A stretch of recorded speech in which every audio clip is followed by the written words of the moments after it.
Salam alaikum, c'est Viviane Chouaïkani. Je viens de vous expliquer la partie 2 du chapitre 4, équilibre chimique.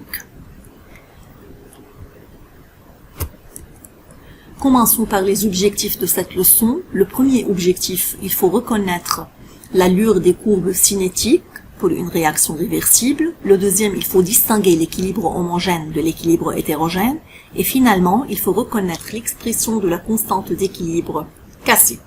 Commençons par un petit rappel de la partie 1. On a vu que les réactions chimiques sont soit des réactions totales, soit des réactions réversibles. Une réaction est totale, ça veut dire elle est irréversible. Et alors c'est le cas quand les réactifs sont transformés en produits. Cependant, pour une réaction réversible, c'est une réaction non totale. Ça veut dire que les réactifs et les produits sont présents au même instant T.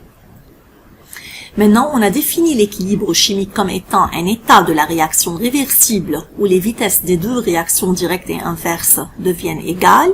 Et on a dit qu'à l'équilibre, les réactifs et les produits sont présents à la fois.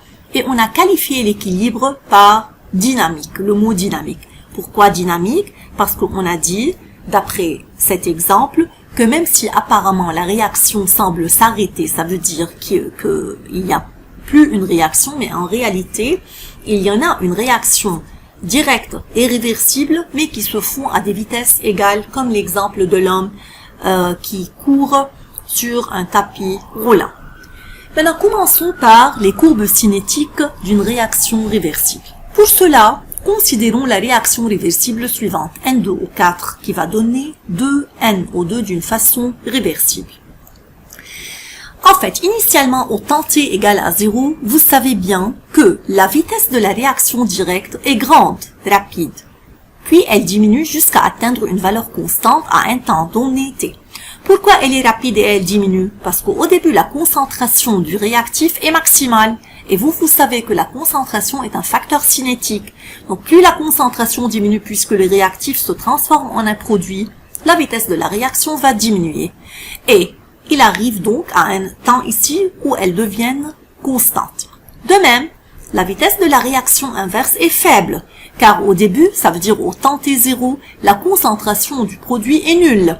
Puis quand les réactifs dans le sens direct vont se transformer en produits, la concentration des produits va augmenter petit à petit et la vitesse va aussi augmenter puisque, comme je viens de dire, que la concentration est un facteur cinétique. Alors, ils arrivent aussi à une valeur, ça veut dire la vitesse arrive à une valeur constante qui est égale à celle de la réaction directe en même temps t. Dans ce cas, à ce temps-là, on dit que le système atteint un état d'équilibre. Ou bien, on dit que le système est à l'équilibre au temps t, et le temps t s'écrit ainsi t équilibre. Pour les courbes cinétiques, reprenant la même réaction du diapositive précédent. Maintenant, l'évolution, ça veut dire la variation de la concentration du réactif et du produit avec le temps est montrée dans le graphe ci-dessous. Regardez. Au temps 0, ça veut dire au début de l'expérience, ou bien au début de la réaction, voilà le N2O4 qui est le réactif. Il avait une concentration maximale. Cette concentration diminue avec le temps, c'est une courbe cinétique typique, et faites bien attention qu'à un moment t ici, cette concentration va rester comme en constante. Elle ne va pas s'annuler comme dans le cas des réactions totales vues dans la leçon précédente.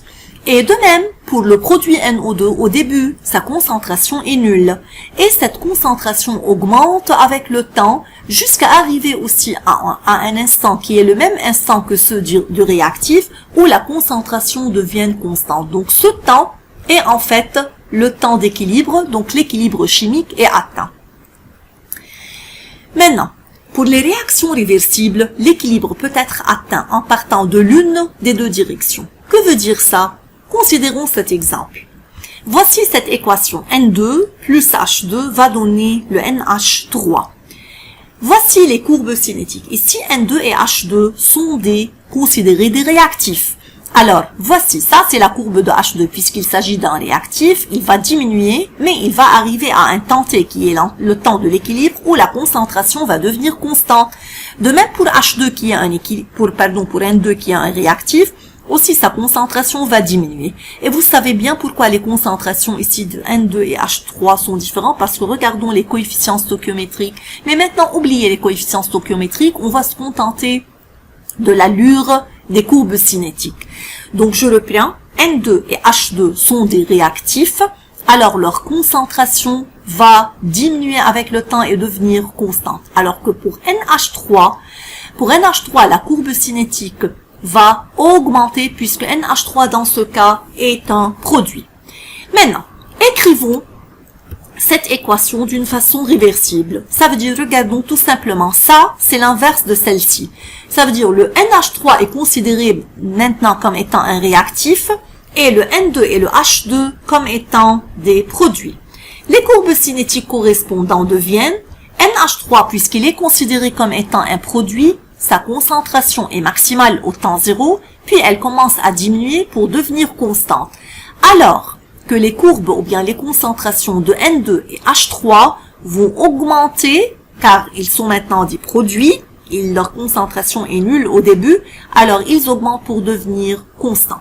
Maintenant, comparez ces deux courbes après l'équilibre, à l'équilibre et après. Voyons, regardons la courbe verte, orange et bleue.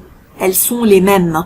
Donc, peu importe si on commence par N2 et H2 ou par NH3 après l'équilibre. Ok? Maintenant, c'est quoi un équilibre homogène? Un équilibre est homogène, c'est quand tous les constituants du système réactionnel appartiennent à une même phase. Exemple, voyons ça. On a deux réactifs et un produit. Les trois sont à l'état gazeux. Donc, dans ce cas, on dit qu'ils appartiennent à une même phase qui est une phase gazeuse. Voici l'autre exemple. Il y en a ici trois espèces chimiques. Les trois sont dans une phase aqueuse. Donc aussi dans ce cas, l'équilibre est homogène. Cependant, un équilibre est hétérogène quand tous les constituants du système réactionnel appartiennent à plusieurs phases. Prenons un exemple, le voici. Alors, on peut remarquer que cette espèce est solide, alors que celle-ci est aqueuse et celle-ci est aqueuse. Donc ici, il y en a deux phases, la phase aqueuse et la phase solide. Donc, il s'agit d'un équilibre hétérogène, car les constituants se trouvent dans plusieurs phases. Un autre exemple, le voici. Ça, c'est une espèce solide. Ça, c'est solide. Ça, c'est gaz. Et ça, c'est gaz. Donc, aussi, ils sont dans deux différentes phases, solide et gazeux. Alors, il s'agit d'un équilibre hétérogène. Maintenant, le troisième objectif, c'est la constante de l'équilibre, notée par Kc, constante de l'équilibre. C'est quoi ça? À l'équilibre, comme on a vu, les concentrations des réactifs et des produits sont constantes.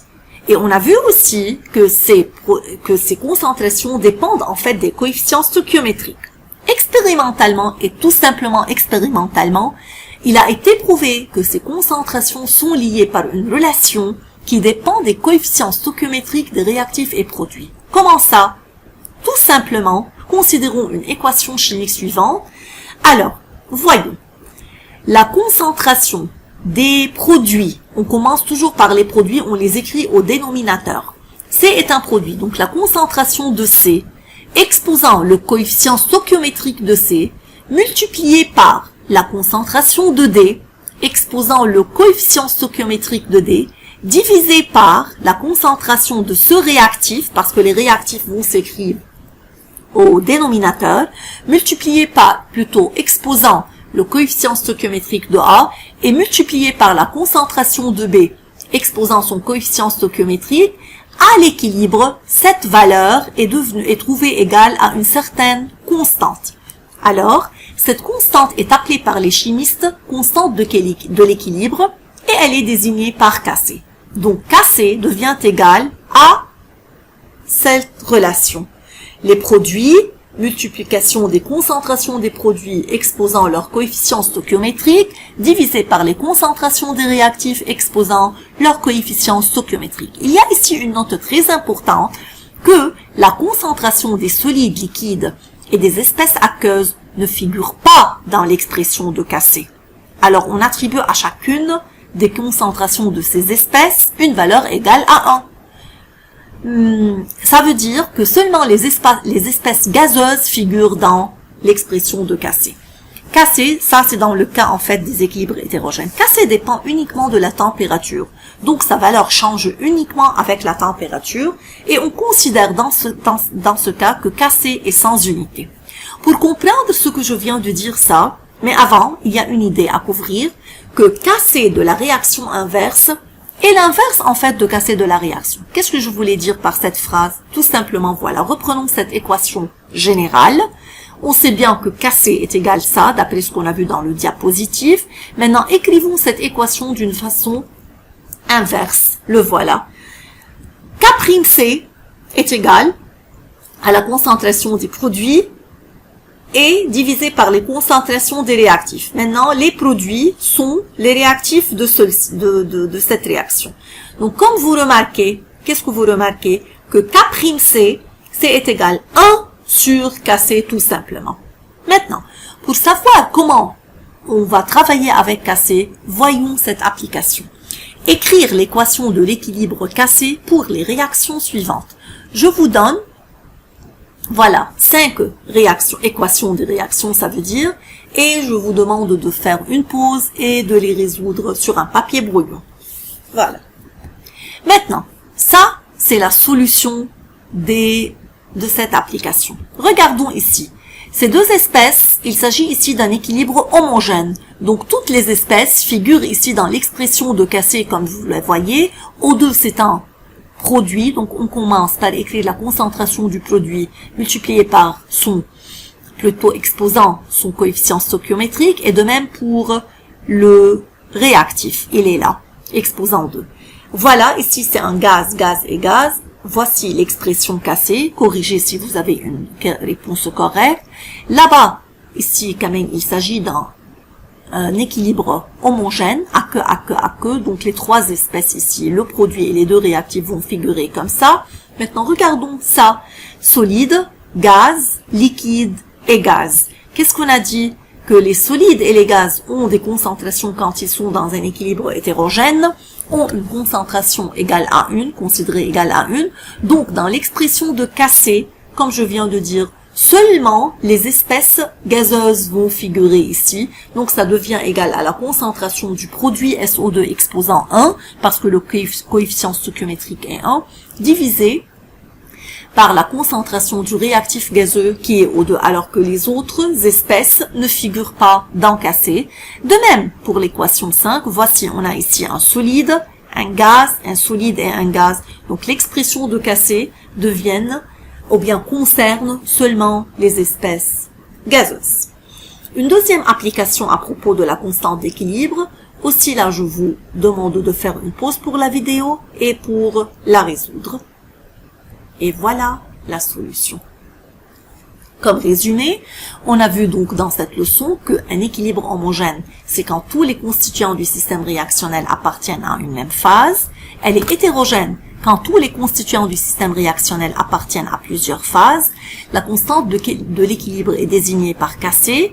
En général, pour une réaction, elle est égale à la concentration des produits au numérateur avec leurs exposants qui sont leurs coefficients stoichiométriques, divisé par les concentrations des réactifs qui vont figurer dans le dénominateur et exposant leurs coefficients stoichiométriques. Et n'oubliez jamais que dans un équilibre hétérogène, la concentration des solides, liquides et espèces aqueuses ne figure pas dans l'expression de Kc. Ce sont les concentrations de ces espèces sont considérées égales à 1. Et gardez dans la tête que Kc dépend uniquement de la température, alors on considère que Kc est sans unité. Je vous demande aussi de faire une pause pour la vidéo pour voir ce que vous avez à faire sur l'agenda. Et merci pour votre attention. Je vous rencontre dans la vidéo précédente. Merci. Suivante plutôt.